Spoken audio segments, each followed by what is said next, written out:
बड़ा सवाल में आपका स्वागत है। मैं हूं राकेश अग्निहोत्री। आज चर्चा होगी नंदू के निवेदन। हम बात कर रहे हैं बीजेपी के प्रदेश अध्यक्ष नंद कुमार सिंह चौहान। उन्होंने एक निवेदन किया है। चर्चा राज्यसभा के इर्द गिर्द है। एक सीट के लिए प्रत्याशी की तलाश है। बीजेपी के कार्यालय में कल बीजेपी के प्रदेश के नेताओं ने चिंतन मंथन करके 1 दर्जन नाम उसमें जोड़ करके राष्ट्रीय नेतृत्व के पास भेज दिया और शाम 4 बजे आज बैठक होगी राष्ट्रीय चुनाव समिति की। और उसमें जो देश की 10 सीटें हैं उनमें से एक मध्य प्रदेश है और राज्यसभा के लिए नाम फाइनल किया जाएगा। तो मध्य प्रदेश से 12 उम्मीदवारों के नाम की एक पैनल तैयार की गई है। पैनल में कृष्ण मुरारी मोघे हैं, विनोद गोटिया हैं, माखन सिंह हैं, विक्रम वर्मा, अरविंद कोटेकर, धीरज पटेरिया, संपत्या उइके, डॉक्टर जामदार, कैलाश सोनी, अजय प्रताप सिंह, कविता पाटीदार। ये वो नाम है। इसमें कुछ जाने पहचाने हैं, कुछ दौड़ में हैं, पुरानी पीढ़ी के हैं, कुछ नई पीढ़ी के हैं। लेकिन एक बैठक की औपचारिकता कल बीजेपी कार्यालय में हुई। मुख्यमंत्री भी उसमें शामिल हुए, प्रदेश अध्यक्ष भी और चुनाव समिति के सदस्य। दरअसल एक सीट खाली हुई है स्वर्गीय अनिल दवे के उसके कारण, अनिल दवे के निधन के कारण, और उस सीट पर तलाश है। संघ की ओर से कहीं ना कहीं संघ की पृष्ठभूमि वाले लोग उसमें दावा ठोक रहे हैं। तो प्रदेश चाहता है कि उसको उसका हक मिले और दिल्ली पर सबकी नज़र है ही। एक नाम दिल्ली में बड़ी तेजी से उभरा है, वो है स्मृति ईरानी, जिनका कार्यकाल खत्म हो रहा है और गुजरात का वो राज्यसभा में प्रतिनिधित्व करती हैं। हाल ही में उनको सूचना प्रसारण मंत्रालय की अतिरिक्त जिम्मेदारी सौंपी गई है। तो चलिए आपको सुनाते हैं कि प्रदेश अध्यक्ष नंद कुमार सिंह चौहान ने आखिर जो निवेदन किया है वो क्या है।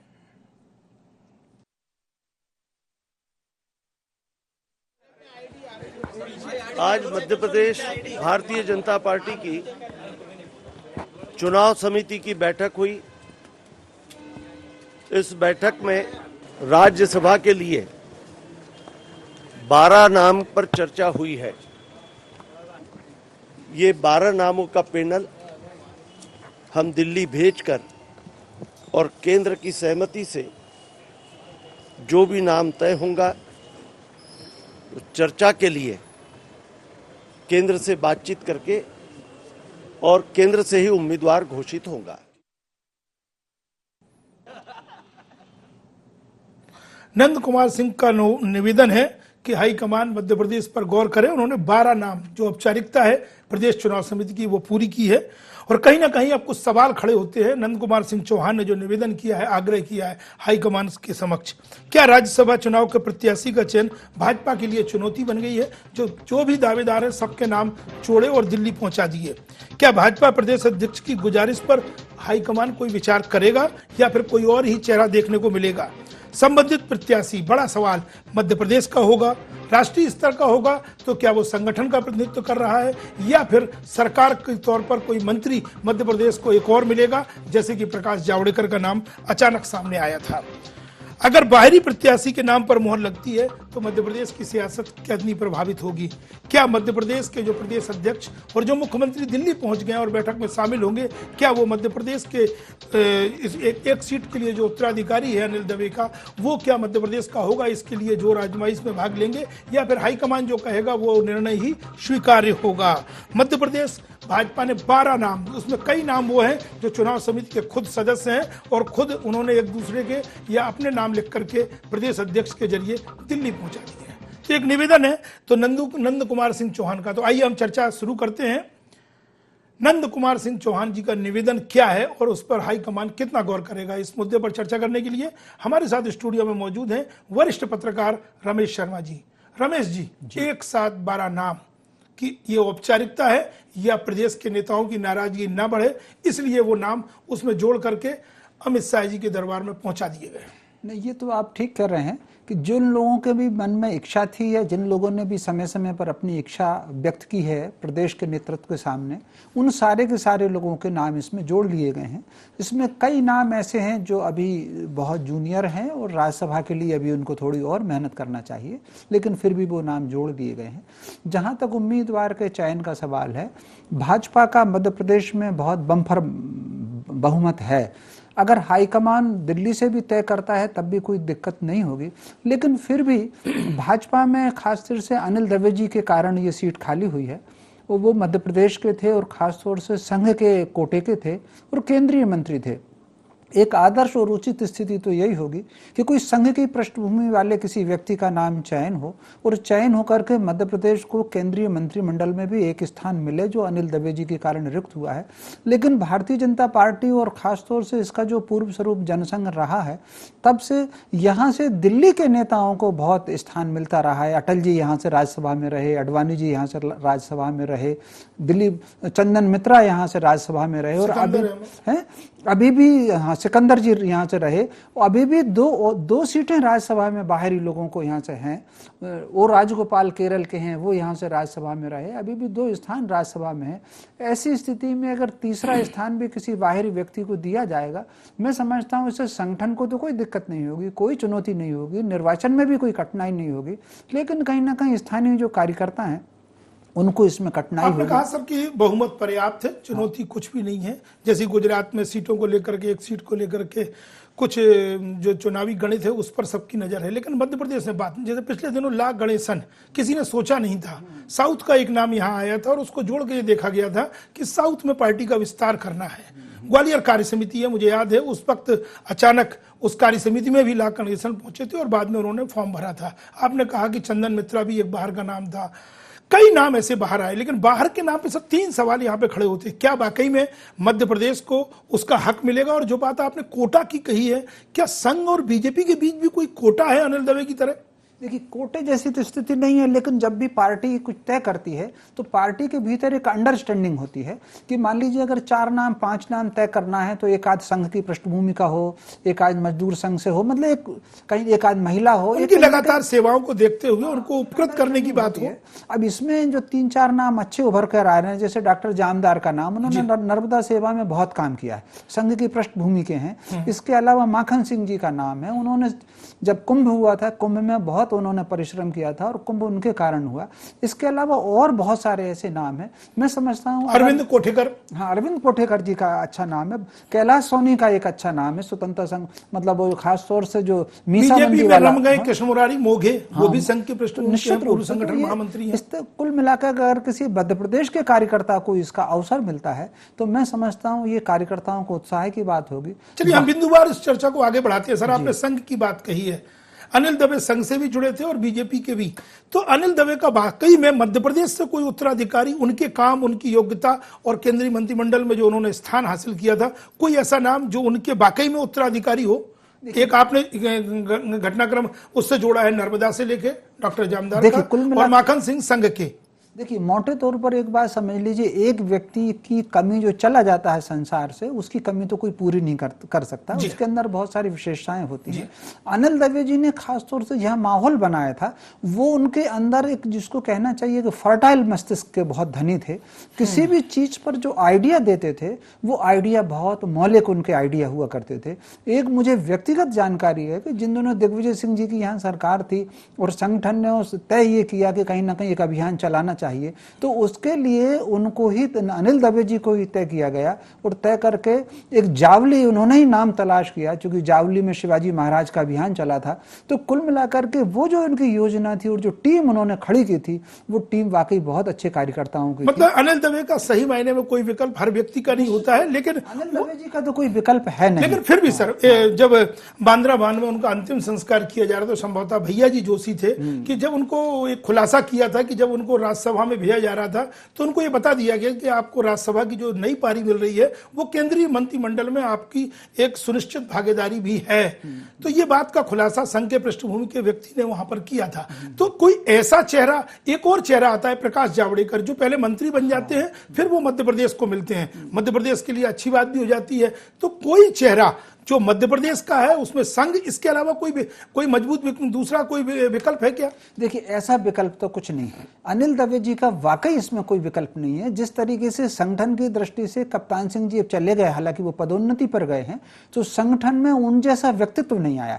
ठीक उसी तरीके से समाज की सेवा में और संगठन को जमीन पर खड़ा करने में अनिल दवे जी का वाकई कोई विकल्प नहीं। चलिए, उनका कोई विकल्प नहीं, लेकिन सर अगर राज्यसभा की सीट है, अगर रूटीन में देखा जाए तो माखन सिंह का नाम अचानक चर्चा में आया है। उनको भी लाल बत्ती से नवाजा गया था। संघ की पृष्ठभूमि के संगठन महामंत्री रहे, उज्जैन में एक बड़ी जिम्मेदारी का आपने जिक्र किया है, तो उनकी लाइन क्या आगे बढ़ सकती है? निश्चित रूप से उनकी लाइन आगे बढ़ सकती है। और अगर मध्य प्रदेश को मिला तो मुझे जो लग रहा है कहीं ना कहीं कोई ऐसा व्यक्ति होगा कि जिसकी पृष्ठभूमि तो संघ की हो लेकिन भाजपा में वो सक्रिय हो सकता है। तो फिर कृष्ण मुरारी मोघे की ओर इशारा कर रहे हैं? मोघे हो सकते हैं, माखन सिंह हो सकते हैं, ये बहुत ऐसे लोग हो सकते हैं। सर एक कैंडिडेट अभी बीच में बीजेपी ने खड़ा किया था, विनोद गोटिया जी, उनको भी राज्यसभा का उम्मीदवार बना करके हाँ बनाया जा सकता है। विनोद गोटिया जी हालांकि कार्यकर्ता बहुत अच्छे हैं लेकिन उनको पिछले बार राज्यसभा के कारण उनका नाम बहुत चर्चा में आया था, चर्चा में आया था। इस नाते अगर संगठन चाहेगा तो उनको स्थान दे सकते हैं। सर ये जो नाम है इसमें से एक विक्रम वर्मा जी का नाम दिख रहा है। विक्रम वर्मा की उनकी पत्नी विधायक है और बीजेपी ने जो क्राइटेरिया बनाया है, जैसे यूपी चुनाव को लेकर अगर पुत्रों को टिकट दिया है तो फिर उससे दूर रखा गया उसके परिवार को। राजनाथ सिंह के बेटे को टिकट मिला, चुनाव जीता, लेकिन वो खुद मंत्री हैं तो उनके बेटे को योगी मंत्रिमंडल में जगह नहीं मिली। तो विक्रम वर्मा के लिए कितना रास्ता है? पुरानी पीढ़ी के हैं लेकिन उनकी पत्नी विधायक है। देखिए पत्नी के विधायक होने के कारण उनकी संभावना थोड़ी सी कम है। इसके अलावा भी उनकी पत्नी का नाम संभावित मंत्रिमंडल के विस्तार की सूची में भी है।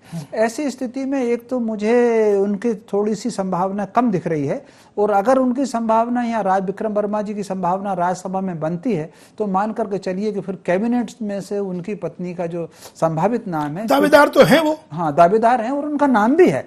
मतलब केवल वो दावेदार नहीं है हवा में, केंद्रीय मंत्री रहे, संगठन प्रदेश अध्यक्ष रहे हैं, लंबा इतिहास है। मुख्यमंत्री शिवराज सिंह चौहान को भी प्रदेश अध्यक्ष का चुनाव उन्हीं ने हराया था, उन्हीं से हारे थे शिवराज सिंह चौहान। सही है जानकारी ना सर? निश्चित रूप से। यहाँ चलिए हमारे साथ दीपक विजयवर्गीय जी, बीजेपी के प्रवक्ता जुड़ गए हैं। बड़ा सवाल में आपका स्वागत है दीपक जी। जी नमस्कार सर, एक साथ 12 नाम, एक सीट, क्या कहेंगे? सबको एडजस्टमेंट कोई बुरा नहीं माने या इसमें कोई गंभीरता भी दिख रही है? पूरी टीम है, 12 नाम। पार्टी की एक प्रक्रिया है। पार्टी की चुनाव समिति के समक्ष जो भी नाम आते हैं उस पर विचार करते हैं और फिर जो चुनाव समिति तय करती है उसके हिसाब से जो भी नाम या सारे नाम केंद्रीय संसदीय बोर्ड को भेजे जाते हैं और केंद्रीय संसदीय बोर्ड इस संबंध में अंतिम फैसला करता है केंद्रीय चुनाव समिति के अनुमोदन के बाद। निश्चित तौर पर एक संवैधानिक व्यवस्था है, उसके तहत बैठक हुई है, लेकिन कभी कभी दिल्ली का नाम भी यहां पर जोड़ के भेजा गया है। इस बार कम से कम अभी तक सूची में कोई दिल्ली का नाम नहीं है। नहीं देखिए, ऐसा है कि ये केंद्रीय चुनाव समिति और वहां से जो भी केंद्रीय संसदीय बोर्ड से उनकी बातचीत होगी तो राष्ट्रीय स्तर पर इस तरह की चीजें तय होती हैं। अब देश भर में भारतीय जनता पार्टी की किस कार्यकर्ता को कहाँ किस जगह बैठाने से पार्टी मजबूत होगी, ये केंद्रीय नेतृत्व तय करता है। चलिए सर, लेकिन हम ये जानना चाहते हैं दीपक जी, क्या प्रदेश को उसका हक अनिल दवे के उत्तराधिकारी के तौर पर पहला हक जो बनता है वो मध्य प्रदेश की राजनीति से जुड़ा हुआ हो, ये एक विकल्प है, या फिर दिल्ली के दो विकल्प रहते हैं कि कोई सरकार से जुड़ा हुआ या संगठन से जुड़ा हुआ? तो हम जानना चाहते हैं कि क्या वो राम माधव जो संगठन से जुड़े हैं और स्मृति ईरानी जिनका कार्यकाल खत्म हो रहा है, जिनको अतिरिक्त प्रभार सूचना प्रसारण मंत्रालय का दिया गया है, कहीं मध्य प्रदेश से वो मध्य प्रदेश का हक मारते हुए दिल्ली में तो नहीं पहुंच जाएंगे? देखिए, मध्य प्रदेश का हक या मध्य प्रदेश के कार्यकर्ता की किसी की इच्छा इस देश के राष्ट्रीय हितों से, इस देश की जो सबसे बड़ी पार्टी भारतीय जनता पार्टी के हितों से ज्यादा बड़ा नहीं है। भारतीय जनता पार्टी जिस कार्यकर्ता के संबंध में विचार करेगी कि उस कार्यकर्ता को किसी भूमिका के निर्वहन के लिए कहाँ भेजा जाना चाहिए, तो ये राष्ट्रीय नेतृत्व तय करेगा। मतलब सारे विकल्पों में ये भी खुला है कि दिल्ली का नाम ही अंतिम समय में हो सकता है चौंकाने वाला हो और फाइनल कर दिया जाए, इसकी भी संभावनाएं हैं। देखिए, जैसा मैंने पहले कहा कि राष्ट्रीय नेतृत्व तय करेगा किस कार्यकर्ता की सबसे ज्यादा जरूरत किस भूमिका के लिए है। हम समझ सकते हैं कि राष्ट्रीय दीपक जी लाइन पर रहिए, हम चाहेंगे हमारे साथ आप लाइन। हाँ, पहले तो रमेश जी आपसे एक सीधा सवाल करना चाहते हैं, रमेश शर्मा जी। अच्छा दीपक जी, आपको अच्छी तरीके से ध्यान होगा जिन दिनों जनसंघ के समय पार्टी राष्ट्रीय स्तर पर कमजोर थी और दिल्ली में 1971 में 32-33 सीटें मिली थी, उसमें से 10 सीटों का योगदान मध्य प्रदेश का था। तो मध्य प्रदेश के कार्यकर्ता संगठन के लिए और संघ के लिए बरसों से यहाँ पर कार्य करते चले जा रहे हैं। आज अगर पार्टी के साथ अवसर है तो क्या आप ये उचित नहीं समझते कि आज अवसर है, देश भर में है, तो बाकी अन्य कार्यकर्ता अन्य जगह भेजे जाएं और मध्य प्रदेश के कार्यकर्ताओं को अधिक से अधिक मौका मिले? देखिए, ऐसा है कि आप मध्य प्रदेश के कार्यकर्ता को या तमिलनाडु के कार्यकर्ता को या अरुणाचल प्रदेश के कार्यकर्ता को अलग करके देख सकते हैं। भारतीय जनता पार्टी कार्यकर्ता जो भी काम कर रहे हैं वो राष्ट्रीय हित में, उस पार्टी के हित में काम कर रहे हैं और हमको जो हमारा नेतृत्व तय करेगा कि किस कार्यकर्ता की किस भूमिका में जरूरत है, वहां उसको हम आपकी मजबूरी समझ सकते हैं, आप जो कुछ जानकारी दे रहे हैं। दीपक जी आप लाइन पर रहिए, हमारे साथ बीजेपी के आपके सहयोगी मीडिया प्रभारी लोकेंद्र पाराशर जी जुड़ गए। लोकेंद्र जी आपका स्वागत है बड़ा सवाल में। लोकेंद्र जी, क्या दीपक जी की आवाज सुनकर फोन काट दिया है? एक बार फिर कोशिश करें कि वो हमारे साथ लाइन पे जुड़ पाए।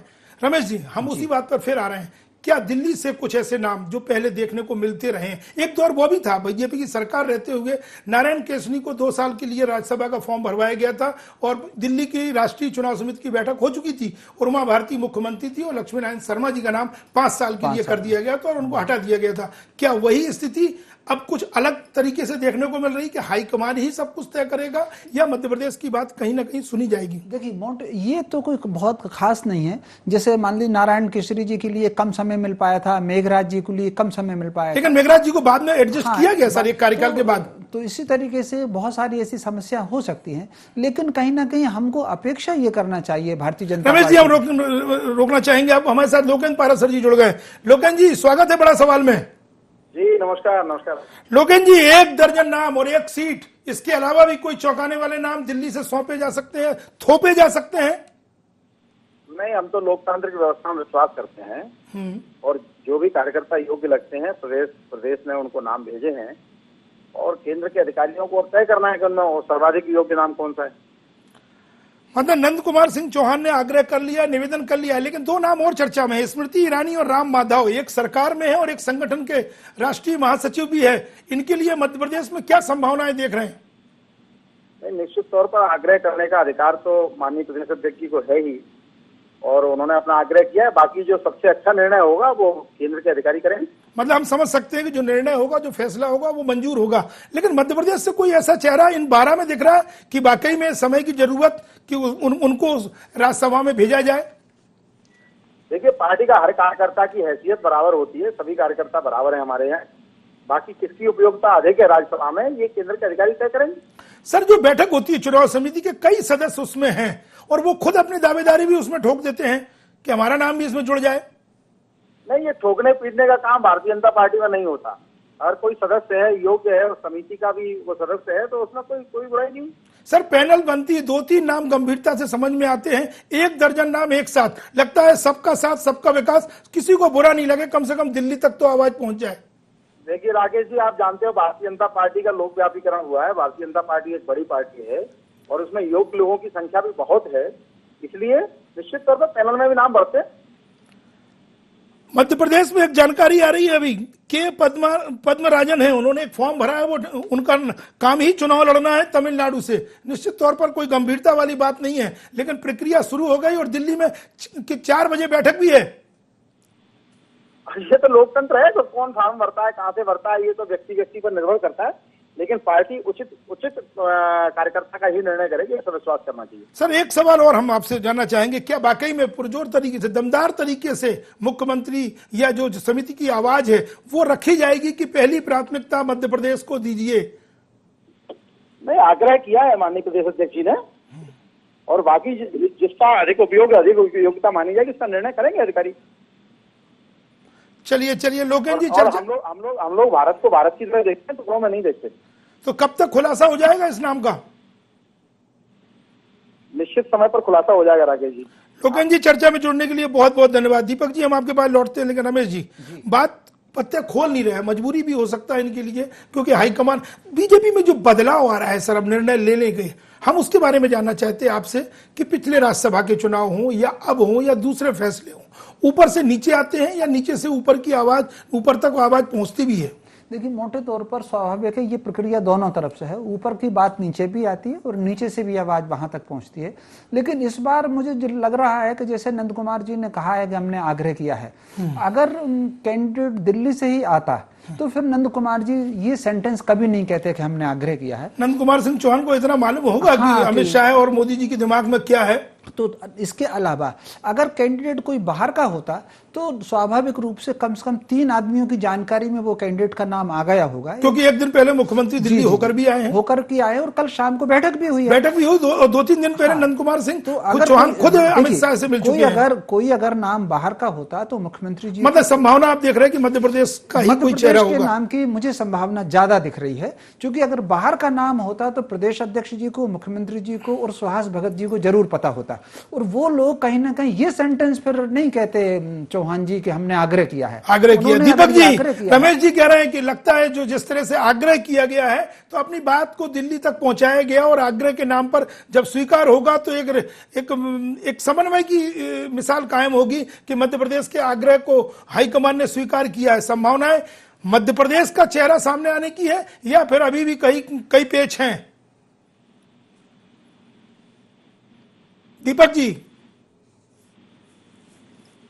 दीपक जी से भी शायद लगता है संवाद हमारा समन्वय खत्म हो गया। राकेश जी, मुझे संभावना इसी बात की लग रही है कि नाम संभव तो मध्य प्रदेश का ही कोई अनाउंस होगा। फिर आपने दोबारा इस बात को कही है? हाँ सर, लेकिन जैसे हमने अभी थोड़ी देर पहले चर्चा कर रहे थे, प्रकाश जावड़ेकर जी पहले मंत्री की शपथ लेते हैं फिर मध्य प्रदेश से जाते हैं।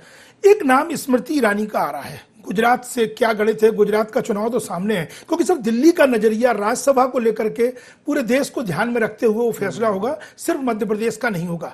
गुजरात के बाद मध्य प्रदेश में चुनाव है, और यदि ये जमावट को ध्यान में रखते हुए किसी नेता को, चाहे वो राष्ट्रीय स्तर पर संगठन का हो या सरकार का है, या आने वाले समय में उसे मंत्री बनाया जा सकता है, तो ऐसे समय में उसको एक सेफ पैकेज के तौर पर मध्य प्रदेश से भेजा जा सकता है। तो स्मृति ईरानी भले वो गुजरात का प्रतिनिधित्व कर रही है, क्या मध्य प्रदेश से जा सकती है? मध्य प्रदेश से उनका एक समन्वय बड़ा अच्छा रहा है। देखिए, संभावना तो किसी को भी इनकार नहीं किया जा सकता, क्योंकि वो तो तय है कि उनको अगर अतिरिक्त प्रभार दिया, माने परफॉर्मेंस नरेंद्र तोमर की तरह उनका भी बढ़िया था, और उनको एक पारी राज्यसभा की मिलेगी। अब वो गुजरात से जाते हैं, मध्य प्रदेश से जाते हैं, या कहां से जाते हैं, लेकिन यदि सब कोई बाहर का चेहरा आता है तो क्या उसे आने वाले समय में गुजरात के बाद होने वाले मध्य प्रदेश चुनाव की एक जमावट से भी जोड़ के देखा जाएगा? क्योंकि वो चेहरा मध्य प्रदेश का हो जाएगा और यहाँ की कमेटियों में चुनाव में एक हिस्सा बनेगा, चेहरा बन सकता है। नहीं, स्वाभाविक रूप से ये बात सही कह रहे हैं। इसीलिए मुझे लग रहा है कि चूंकि वो गुजरात से हैं, वो बहुत संभव है कि उनका रिप्यूटेशन गुजरात से ही हो, और वहां उनके लिए वो सुरक्षित भी है, उनके जो आंकड़े उनके पक्ष में है, सुरक्षित है। फिर इसके अलावा भी जिस तरीके से उत्तर प्रदेश में भारी बहुमत आया है, वहां भी राज्यसभा की सीटें बढ़ने वाली हैं। तो कुल मिलाकर के मुझे जो लग रहा है, फिर अगर नंद कुमार चौहान ने कहा है, चौहान जी ने कहा है कि हमने आग्रह किया है, तो मैं समझता हूं चेहरा कोई ना कोई मध्य प्रदेश का ही होना चाहिए। हमें इस बात का उम्मीद तो रखनी ही चाहिए। चलिए, मध्य प्रदेश का अभी भी आप दावा ठोक रहे हैं और कह रहे हैं कि वो नहीं, मैं दावा नहीं ठोक रहा, मैं एक आकलन कर रहा हूँ। मध्य प्रदेश को उसका हक मिलेगा। स्मृति ईरानी के अलावा सर राम माधव भी मध्य प्रदेश का जो उनका कनेक्शन है बहुत लंबे समय से पुराना है, जब वो संघ के प्रवक्ता थे तब से। तो क्या पिछली बार विनय सहस्त्रबुद्धे का भी नाम राज्यसभा में जब यहाँ वहां बाहर से गया था तब भी उनका नाम यहाँ चर्चा में आया था, फिर वो महाराष्ट्र से गए थे? निश्चित रूप से उस समय भी चर्चा में था, और लगभग अंतिम दौर में ही उनका नाम फिर यहाँ से महाराष्ट्र भेजा गया था। हाँ, अंतिम दौर में ही भेजा गया था, लगभग उसकी तैयारी कर ली गई थी। उस समय भी राम माधव का नाम चर्चा में आया था। तो अब सर एक चीज और समझना चाहेंगे, चर्चा को हम विराम दें, कि बीजेपी में अगस्त के बाद एक बदलाव देखने को मिल सकता है। लंबे समय से रामलाल जी संगठन महामंत्री है, क्या संघ की पृष्ठभूमि और महासचिव रहते हुए जो काम राम माधव कर रहे हैं, क्या उस कुर्सी पर वो जा सकते हैं? संगठन महामंत्री की कुर्सी पर? देखो, संगठन महामंत्री की कुर्सी पर राम माधव जरूर जा सकते हैं। तो फिर वो राज्यसभा में क्या जाने की उनकी संभावनाएं रहेंगी? निश्चित रूप से राम माधव जी के राज्यसभा में जाने की राष्ट्रीय संगठन महामंत्री रहते हुए जो बीजेपी में आते हैं, जैसे यहाँ सुहास भगत जी हैं, वहां पर रामलाल जी हैं, अगर वो राष्ट्रीय संगठन महामंत्री के तौर पर अगर सामने आते हैं तो क्या वो राज्यसभा के सदस्य रह सकते हैं? निश्चित रूप से रह सकते हैं, लेकिन अगर उनको मध्य प्रदेश का प्रभारी मिलने की संभावना है तो फिर वो मध्य प्रदेश के कोटे से राज्यसभा के सदस्य नहीं रहेंगे, फिर वो किसी और प्रदेश से रहेंगे और यहाँ के प्रभारी रहेंगे। कहीं ना कहीं एक आमतौर पर, यद्यपि एक पक्का नियम तो नहीं है, लेकिन एक और नाम सर, रामलाल जी के बारे में क्या विचार करेंगे? लंबे समय से राजनाथ सिंह के, नितिन गडकरी के साथ, और क्या उनकी अगर भूमिका बदलती है तो उनको भी राज्यसभा में भेजा जा सकता, जैसा आपने माखन सिंह के बारे में यहाँ सोचा है? निश्चित रूप से। देखिए, भेजने को तो पार्टी है, किसी को भी भेज सकती है, भेजने को पार्टी तय कर ले तो आपको भेज सकती है, तो भेजने का प्रश्न नहीं उठता। तो लेकिन जो गंभीरता से नाम सामने आ रहे हैं वो निश्चित। और एक और सवाल सर जी, मोदी और अमित शाह जो फैसला लेते हैं, वेंकैया नायडू को छोड़े तो वो चौंकाने वाले फैसले लेते हैं। राज्यसभा में क्या मध्य प्रदेश को लेकर के कोई चौंकाने वाला नाम, चाहे वो स्मृति ईरानी, राम माधव, कृष्ण मुरारी मोघे, माखन सिंह, इनके अलावा भी कुछ हो सकता है क्या सर? नहीं, नाम तो कुछ भी हो सकता है, लेकिन इस बार मुझे लग नहीं रहा कि कोई चौंकाने वाला नाम होगा। बाहर के नाम भी ये 3-4 हैं, वो चर्चा में आ चुके। राम माधव जी का आ चुका, स्मृति ईरानी जी का नाम चर्चा में आ चुका, तो ये सारे नाम अब चर्चा में आ चुके हैं। अगले चुनाव को ध्यान में रखते हुए भी, विधानसभा को ध्यान में रखते हुए कोई एडजस्टमेंट पार्टी की रणनीति का हिस्सा हो सकता है। अगले साल विधानसभा के चुनावों को ध्यान में रखते हुए आवश्यक यही है कि नाम कोई ना कोई मध्य प्रदेश से ही जाएगा। चलिए हम चर्चा को यहीं विराम देते हैं। नंद कुमार सिंह चौहान का जो निवेदन है, देखते हैं कि हाई कमान उसको कितनी गंभीरता से लेता है। फिलहाल प्रदेश चुनाव समिति ने जो 12 नाम तय किए हैं वो दिल्ली पहुंच चुके हैं और बैठक में इन नाम पर विचार होगा। और अगर हाईकमान के दिमाग में कोई नाम है, क्योंकि दिल्ली का नजरिया मध्य प्रदेश अकेला नहीं है, कई राज्य हैं, तो चेहरा बदल भी सकता है। तो देखना होगा कि अगर दिल्ली से कोई चेहरा होता है वो बिल्कुल नया होता है या फिर संगठन से जुड़ा होता है। हम बात कर रहे हैं राम माधव की, या सरकार का कोई नुमाइंदा स्मृति ईरानी के तौर पर मध्य प्रदेश को मिलेगा, या फिर वाकई में माखन सिंह, कृष्ण मुरारी मोघे और जितने भी नाम हैं, अजय प्रताप सिंह जैसे जो नाम है, क्या इनकी भी कोई किसी की लॉटरी खुल सकती है? चर्चा को हम यहीं विराम देंगे। बड़ा सवाल में आज इतना ही। कल फिर मिलेंगे एक नए मुद्दे के साथ। इसी के साथ इजाजत दीजिए राकेश अग्निहोत्री को। नमस्कार।